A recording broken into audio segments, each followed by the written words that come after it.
Rënja e agimit edhe salit e shumë dëshmojnë në goditje shumë rëndë, por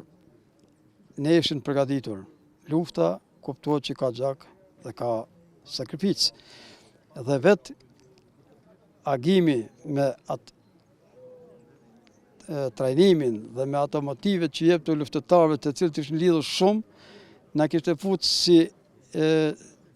një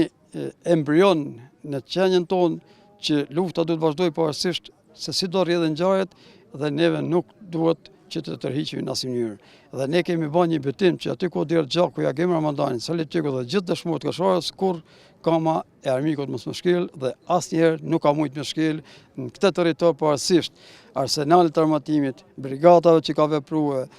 helmeve, sisteme raketore, artillerisë, njësive të arkandhe, njësia speciale që ka vepruar drejt Kosovës, kur s'ka mujt me kthy kufinin ose me shkel aty ku deri gjaku i dëshmorëve